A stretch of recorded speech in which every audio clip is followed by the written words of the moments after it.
Halo guys, apa kabar? Semoga kita semua sehat sejahtera diberkati Tuhan. Guys, saya punya cerita sedikit tentang seseorang melakukan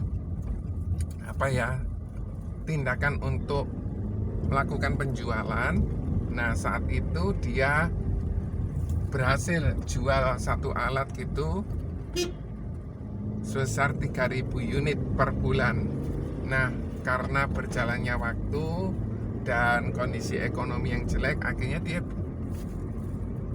hanya berhasil 500 unit per bulan. Nah, karena kondisi ini terjadi, maka harus diantisipasi, dilakukan usaha-usaha yang bisa mendekatkan dia closing kembali ke 3.000, entah itu salesnya, entah itu internetnya, marketingnya, entah itu jualan online-nya, atau apa yang memang cocok dengan. Nah, dia akhirnya melakukan usaha yang lain.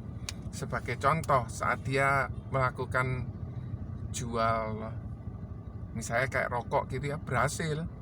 Satu hari itu dia lakukan dengan cara online, dan dia lakukan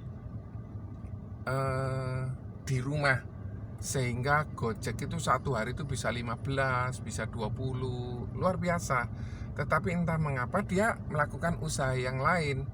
Usaha yang lain dia mengalami kerugian karena dia buat kuantitinya kecil.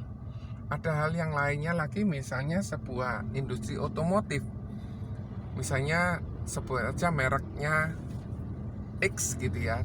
Dia bagus di mobil off-road, tapi dia coba jual juga mobil SUV, mobil keluarga, mobil yang lain-lainnya masih kurang begitu laku. Terus kemudian ada sebuah industri otomotif yang lain, dia melakukan penjualan untuk mobil SUV yang 3 seater, itu lakunya luar biasa.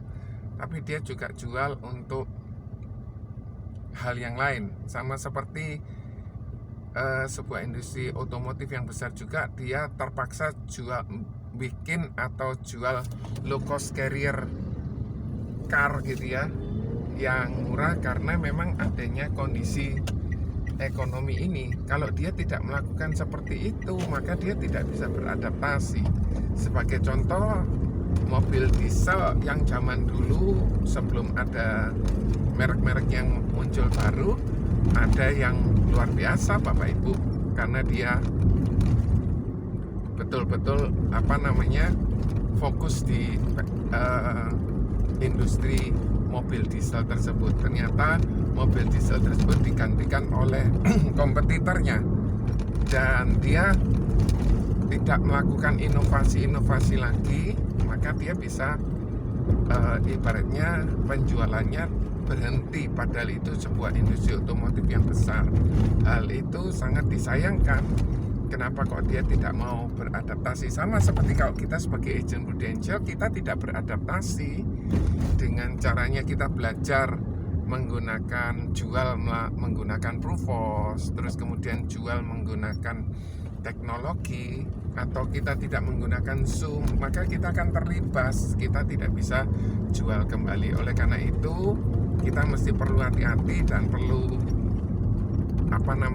benar-benar melakukan satu kegiatan yang